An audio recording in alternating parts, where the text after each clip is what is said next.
What's up, guys? Just here back channel. Tonight be the review for Monday Night Raw. Monday Night Raw, Friday Smackdown and stuff. So let's get to it then. With a segment with John Cena and Cody Rhodes. John Cena's music hits and then makes his way out to the ring. Cena gets Mark Nash to reintroduce him before Cena can get a word. We hear Cody Rhodes' music hit start up, and Rhodes comes out to the ring. Cena shushes Rhodes and tells Rhodes that he's exhausted and that facing Rhodes at SummerSlam will be difficult for him. So what did Rhodes do? Assault him, force his danger, and trap him in a match that he feels could destroy him. He has one thing to say: thank you. This is the kick in the ass that he needed. He says 5 months ago he made an agreement to shock the world, and that's what they did. And after the dust settled, he is all alone. He says he will leave WWE with the title, and after his last match, he will take the belt home with him. And it's not because he wants to ruin wrestling, and he wants to take the belt so no one forgets him. Cena says he's been acting stupid, and everyone tried to tell him he's acting stupid, and he didn't listen. So now Rhodes is forcing him to fight, forcing him to dig down and be who he really is. He says tomorrow is the day Cena comes back to the WWE. Cena says he doesn't know who will walk out the champ, but he knows the WWE fans will be the winners. WWE finally gets to see John Cena versus Cody Rhodes, and he says on Sunday the only platinum rapper who will be whipping Rhodes' ass is him. Rhodes asks for 2 beers and welcomes Cena back. The two shake hands and cheers and drinks a beer. Cena stands in the ring as Rhodes makes his way backstage. I thought he was gonna kick Cody Rhodes in the balls and stuff. But whatever. Earlier today, we see Logan Paul and Drew McIntyre crashing a training session with Jelly Roll. Jelly Roll invites Paul in the ring to fight McIntyre, and Paul beat up Jelly Roll, and McIntyre claymores him. That was a tape thing. Alright, so first match coming up, Women's United States Championship match, Julia with Kiana James versus Zelina Vega. We get the bell and both superstars lock up. Julia and Vega flip around the ring, countering holds. Vega goes for Julia's leg, and Julia, evades Vega. Vega is slammed down to the mat by her wig, and Julia trips down Vega. Julia elbows Vega and delivers some chops to Vega. Julia suplexes Vega to the mat and covers her for a 2 count. Julia headbutts Vega, and Vega comes back and takes down Julia and sends her out of the ring. Vega hits a Mino Royal off the apron onto Julia outside the ring. We get commercial break. Back from commercial break, Julia slams into Vega in a corner and then tries getting the pin 3 different times, but Vega kicks out. Vega connects with strikes but is taken down with a wheelbarrow face buster. Julia then slaps Vega in a modified camel clutch. Vega breaks the hold and tries to pin Julia, but Julia kicks out. Julia slams down Vega's face to the mat and then tries for Northern Light nice bomb, but Vega counters into a roll up and Julia and kicks out. Vega clotheslines Julia and then suplexes Julia. Vega hits a running knees into Julia in the corner. Vega is hit with a big boot and sent into the corner. Julia sits Vega on the top turnbuckle. Vega wiggles free and hits a middle rope avalanche German suplex on Julia and covers her for a near fall. Vega climbs the ropes and Julia catches her and kicks her while she's on the top rope. Julia hits the double underhook suplex from the top row on Vega and then kicks her a bunch. Julia hits the Northern Lights bomb and covers Vega, and Vega kicks out. Julia goes for another Northern Lights bomb, but Vega counters and rolls up Julia for a 2 count. Vega hits Julia with a backstabber and then climbs the ropes and goes for a moonsault, but Julia gets her knees up. Julia hits the Northern Lights bomb and gets the win. So winner and still United States Champion Julia. That was a good match though. Very good. They have Solo Sikoa and the MFTs are backstage talking about Kelly. Talk to Captain Kelly and stuff about to send a message and all that stuff, blah blah. Then Leo Fantasma's in the ring, and alright, so we have a next match coming up. Second match, Leo Del Fantasma is in the ring. Santos Escobar asks everyone to give respect to the AAA tag champs. Escobar says they're issuing an open challenge right now. Alright, so second match is a come on, you stupid thing. Alright, AAA World Tag Team Championship Open Challenger Los Garza and Angel Humberto with Santos Escobar versus Iguana and Psycho Clown. Angel and Clown start off, and Angel is taken down with the head scissor. Clown with head scissor. Clown hits a springboard crossbody on Angel, and then Clown claps both Berto and Angel. Clown rips off his mask and exposes a glitter mask. Clown covers Angel for a near fall and goes to tag Iguana, but Angel doesn't let him. Berto is tagged in, and Clown is double teamed and then punched out.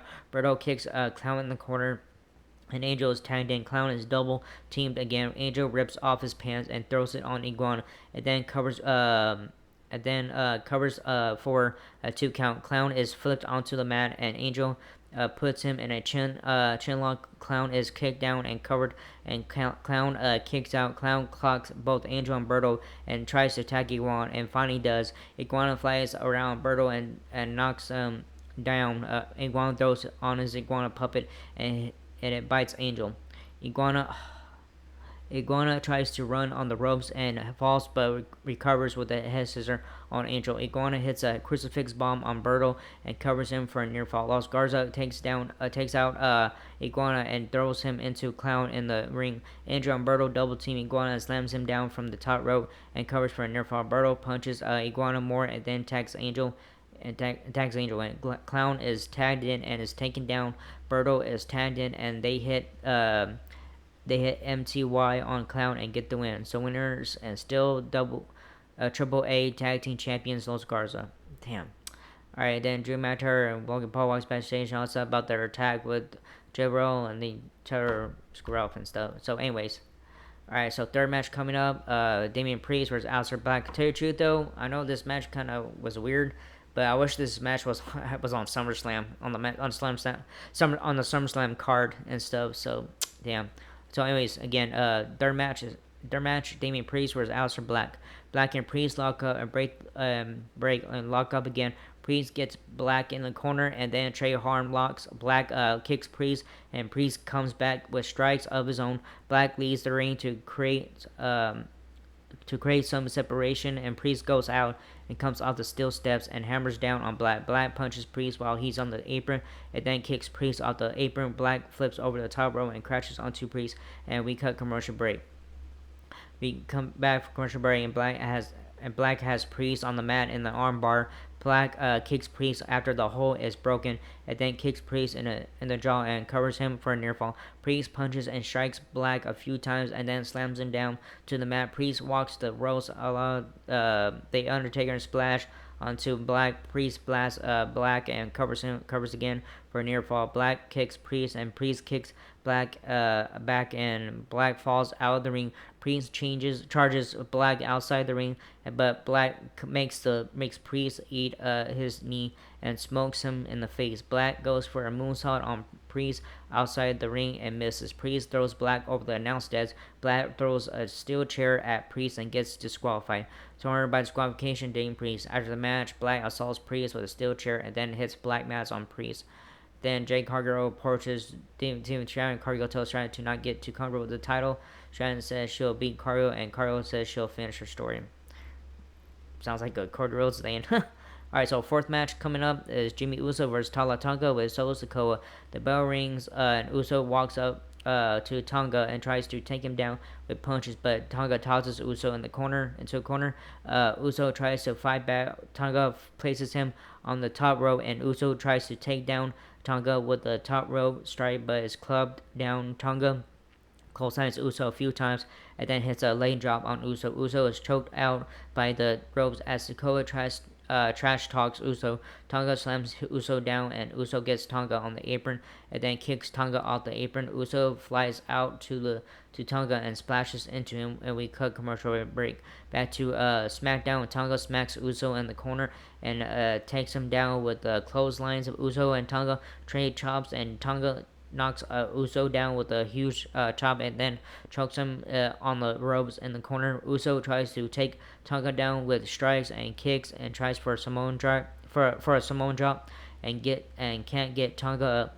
Tonga clubs Uso, and Uso climbs the ropes and jumps into the hands of Tonga, who tries to chokeslam him. Uso evades a chokeslam and super kicks Tonga a few times and knocks him out of the ring. Uso kicks Sikoa off the apron, then spears Tonga in the ring, and Uso goes for the Uso splash, and Tonga catches Uso and chokeslams him and covers Uso for the win. So winner is Tonga. After the match, Sikoa calls for JC Mateo and Tonga Loa to run out the MFTs, and Sikoa are in the ring and signal for the steel cage to be lowered. Uso is trapped in the cage with Sikoa, Loa, Tonga, and Mateo. Jacob Fatu runs out and gets in the ring before the cage locks. Sikoa and Tonga run out. Tonga, Loa, and Jason Mateo tries to attack Fatu, but he slams them both into a cage and hits a Samoan drop on Loa. Fatu hits a running hip attack on Mateo and Loa, while Sikoa and Tonga watch. Fatu moonsaults onto Mateo and then does the same to Loa. And then after that, Calcade talks to Charlotte Flair, Lizard Bliss, and all stuff about their being annoying, all stuff, blah blah. So, anyways, and after that, Logan Paul walks backstage with Dream Matter and all that stuff and commercial break. And after that, we're back with a little segment, main event segment and stuff. Jim McIntyre and Logan Paul come out to the ring after commercial break. Paul gets on the mic and says he and McIntyre are back in this industry and they're trying to keep outsiders out of pro wrestling. Paul says Jelly Roll thought SummerSlam is a food eating contest. He says he and McIntyre have spent their lives bringing legitimacy to pro wrestling, and Jelly Roll doesn't belong in the WWE.